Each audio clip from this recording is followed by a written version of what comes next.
皆さんのデスクにはこれがなくなったらめちゃめちゃ困るなみたいなお気に入りアイテムってありますか？僕にはあります。僕自身ガジェットオタクとして長いこといろんなアイテムを買い漁りながら暮らしていて、新しいアイテムを設置してみたり、あるいは使わなくなったアイテムを撤去してみたりと、普通の人よりかは頻繁にデスク周りを日々変化させながら生きているのですが、そんな中でこれはしばらく交換しないだろうなとか、これなくなったらめちゃめちゃ困るなみたいな超お気に入りのアイテムというものが登場してきます。つまりこれさえ揃えればとりあえずデスク周りは OK と言えてしまうコアアイテムみたいなものが少しずつ明らかになってくるんですよね。というわけで今回は僕の独断と偏見でそんな最強すぎるデスク周りアイテムというものを5つ厳選してみたので、お気に入りポイントと合わせてご紹介したいと思います。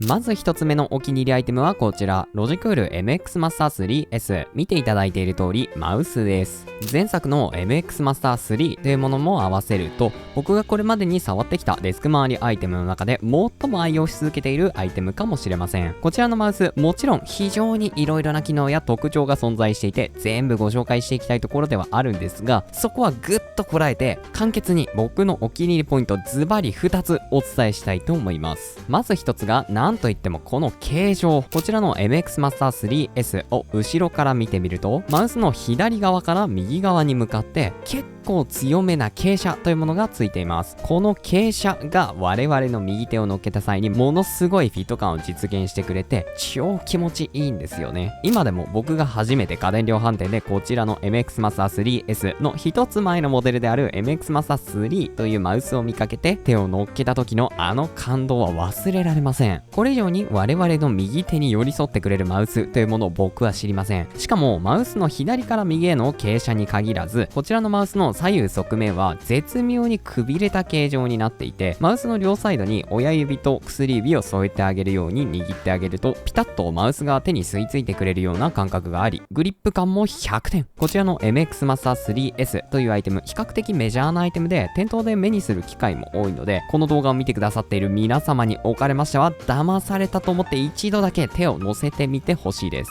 そしてもう一つのお気に入りポイントはマグスピード電磁気スクロールホイール。こちらのマウスに搭載されているマウスホイールがめちゃめちゃいいんですよ。こちらのマウスホイール、普通に使う分には他のマウス同様にコリコリとした回し心地があるんですが、勢いよく弾く感じでマウスホイールをぐるっと回すと瞬時にフリースピンモードという抵抗感のないマウスホイールに切り替わり、ものすごい速さでスクロールをすることができるようになるんです。実際にやってみるとこんな感じ。一回ししただけなのに無限に回り続けてくれます。そしてもちろん無限に回り続けてしまうだけではウェブページなんて読めたもんではないので、弾く止める弾く止めるみたいな感じで少しずつ弾きながらスクロールをしていくことになります。これが快適すぎる。これを知ってしまった今、もはや僕は他のマウスホイールを使用することはできません。というのも、この弾く止める弾く止めるという動き、本来ならどこでするものかといえばまさにスマートフォンですよね。例えばスマートフォンでウェブページを見るときなんかはさっとスワイプしてピタッと止める、さっとスワイプしてピタッと止めるみたいな感じでスクロールをしていきます。この弾く強さでスクロール速度が変わるという直感的な操作を PC でも再現することができてしまう数少ないマウスこそこちらのロジクール MX マスター 3S なのです。もう戻れないよ。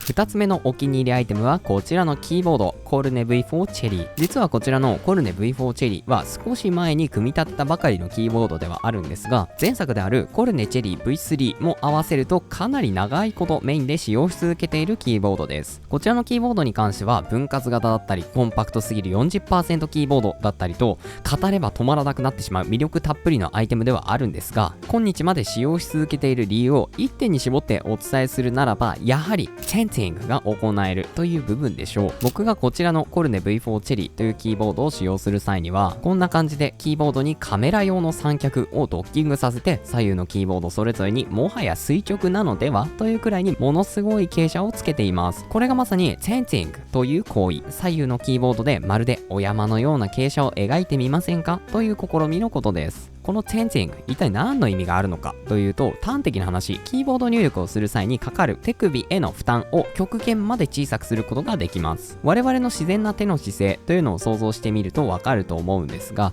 例えば力を抜いてリラックスした状態で前にある机の上に手を置いてみたいんですが、こんな感じで自然と手のひらは机に対して垂直な状態で置かれることになると思います。そんな我々の手で普通の平らなキーボードを入力する際、このキーボードに合わせてあえて手をひねって手のひらを下に向けてあげる必要があるわけです。当然これでは自然な姿勢とは言えないわけですよ。そこで先ほどのテンティングの出番、左右のキーボードで山を描くような傾斜をつけてあげることによって、文字入力をする際にも我々の自然な手の姿勢である手のひらが机に対して垂直な状態を保ったままでキーボードを操作することができるようになるのです。これなら手首にかかる負担がかなり小さくなるので、長時間タイピングをしていても途中で手が痛くなってくるなんていうことは起こらないわけです。つまり文字入力が超快適なんですね。ちなみにこの快適さ、もちろん動画の原稿を書くなどゴリゴリ文字入力場面でも十分に実感できるんですが、それ以外にも例えばお絵描きをする場面などで分割型キーボードであることを活かして左側だけを使った左手デバイス運用をする際にも、従来の左手デバイスたちと比較して圧倒的に快適なアイテムとして大活躍してくれます。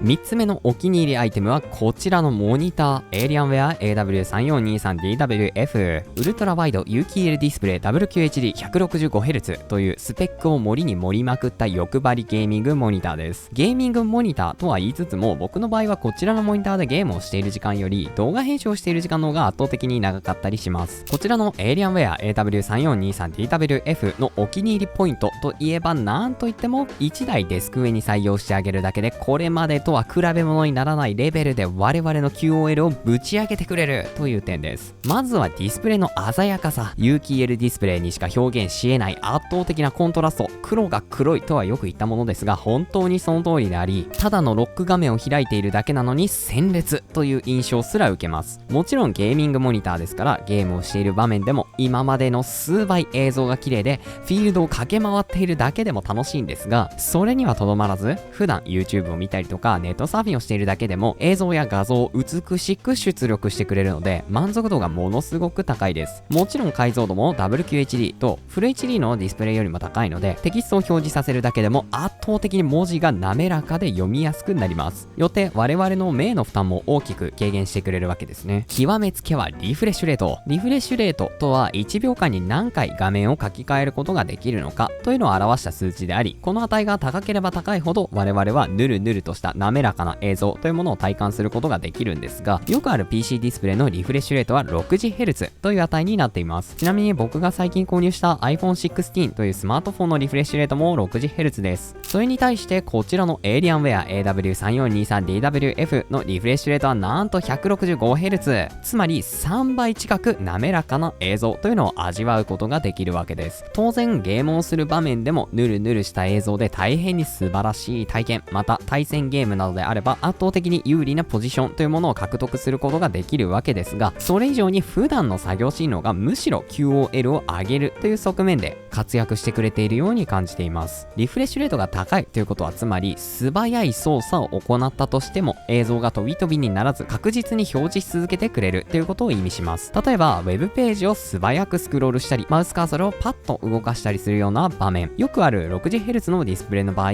映像の描画が間に合わないので、まるで残像が残っているかのように少しカクカクした映像になります。つまり PC 操作をしている途中で確実に描画されていない画面というものが発生していることになるので、素早いスクロールを行うと自分の操作していた場所やスクロールしていたページを見失ってしまうことがあるわけです。それに対してこちらの Alienware AW3423DWF はリフレッシュレートが 165Hz ですから、そのような素早いスクロールを行った場合でも2倍以上の情報量を我々に提供してくれます。つまり見逃すとか見失うということがかなり減るんですね。よってこれまでよりもかなり素早い PC 操作というものを普段の作業の中で快適に行うことができるようになるのです。それこそ僕の場合動画編集をしている際にファイルをタイムラインにドラッグ&ドロップするような場面で素早くマウスを動かしたとしてもマウスカーソルを見失ってしまうことがなくなったので、よりキビキビとした作業が行えるようになり、ものすごく快適になりました。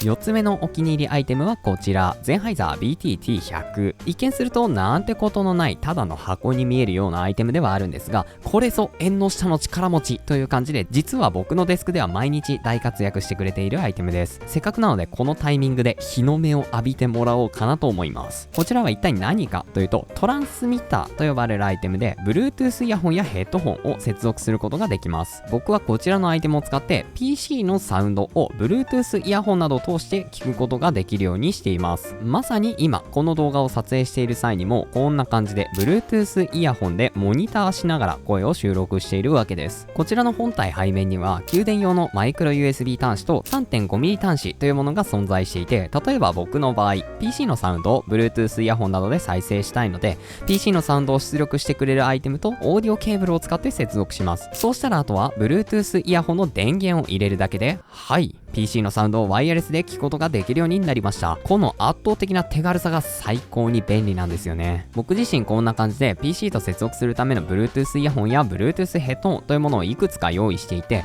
そのタイミングとか気分とか電池残量に応じていろんなアイテムを接続して使用しています。もちろん Bluetooth のアイテムなので PC と直接接続しても使用することはできるんですが、こういったトランスミッターというアイテムを用意して一つの出力先に全てのアイテムを集約させることで PC 上のあらゆるソフトウェア、それこそ Discord の出力や OBS の出力などそれぞれにサウンド設定が存在しているようなアプリケーションなどを使用する際に、どの Bluetooth デバイスを接続していたとしても毎回デバイスの出力設定を切り替える手間なく、そのまま音声を再生することができるようになり、かなりストレスフリーな環境を実現してくれます。またこちらの BT-T100 に関しては aptX-LL というコーデックに対応しているため PC と直接接続するだけでは得られない超低遅延接続を実現できるという点もあえてトランスミッターを使用している理由だったりします。そんなわけでもちろんトランスミッターというアイテムは大変に便利ではあるんですが、こちらの BT-T100 絶賛販売中であるとはいえ比較的古い部類のアイテムであり、しかも僕が日々愛用している aptX-LL という超低遅延コーデックに対応したアイテムはもはや絶滅寸前なので、もしも今からトランスミッターというアイテムを導入しようと思った場合には aptX アダプティブとか LDAC なんていうコーデックに対応した製品を探して導入してあげるのがいいんじゃないかなというふうに思います。ちなみに僕がもし買い替えるのなら FIO BTA30 Pro というアイテム、これにします。aptX-LL と aptX-HD さらには LDAC にも対応しているというモリモリトランスミッターです。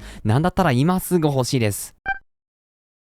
最後のお気に入りアイテムはこれ、椅子です。みんな大好き超高級オフィスチェア、ハーマンミラーエンボディチェア。これに座り始めてから座り姿勢での PC 作業が比較にならないレベルで超快適になりました。これまでの人生で最も QOL が上がった瞬間って実はこのエンボディチェアを導入したあの時だったのかもしれません。そもそもエンボディチェアというものは一体どこがそこまで快適なのか、これは実際に使用して PC 作業してみないとなかなかイメージがつかない部分だと思うのですが、ものすごく簡単に言うなら超絶リラックス姿勢のままで PC 作業ができる椅子という感じです。こちらのエンボディチェアは後傾姿勢を取るための椅子だとよく言われます。要するにエンボディチェアに座った際に取るべき姿勢は背もたれ部分に最大限まで体を預けてリクライニングをしている状態ということです。つまりこれでも肩をリクライニングしたままキーボードを使って文字入力をしていくみたいなこの姿勢が正しい使用方法というわけなんです。そしてこのリクライニング姿勢があまりにも気持ちよすぎるんですよね。もちろんリクライニング機能が搭載されているオフィスチェアというものは世の中に星の数ほどあると思うんですが、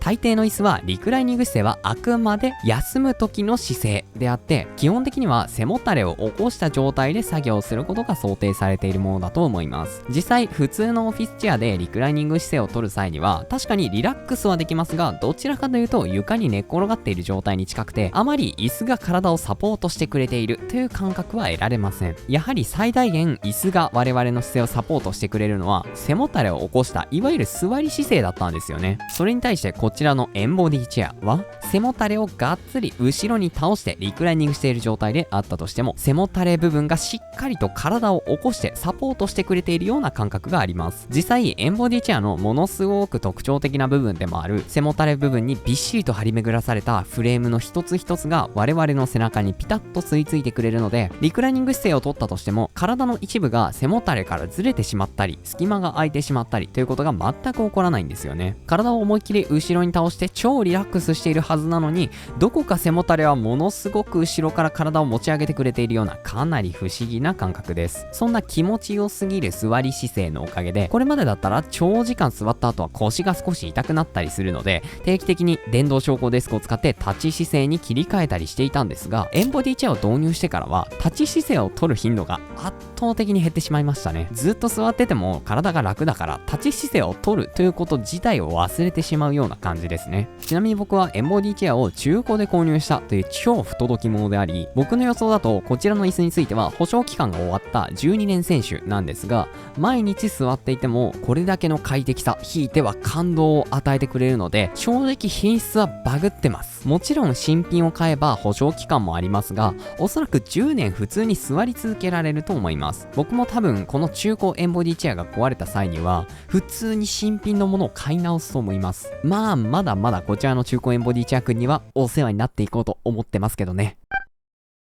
というわけで今回は僕が独断と偏見で選んだ最強すぎるデスク周りアイテムというものを5つご紹介してまいりました。今回ご紹介した5つのアイテムは本当に気に入っているので、あわよくば全人類に使用してみてほしいといつも思っているんですが、もちろんそれ以外にも僕のデスク周りには皆さんにぜひ紹介したいアイテムたちがまだまだ眠っています。そろそろ前回投稿したデスクツアー動画から1年経つ時期でもありますし、近いうちにまた僕のデスク全貌を皆さんにお見せできる機会があると思いますので、そちらもぜひお楽しみにしていただければと思います。あとは動画の高評価、動画コメントとか旧 Twitter、X のフォローなどなどいろいろよろしくお願いいたします。それからいつも僕の動画を見てくれているけれどチャンネル登録はしていないというそこのあなた、ぜひ今のうちに登録をして次の動画も見逃さないようにしていただけると嬉しいです。それではまた次の動画でお会いしましょう。さようなら。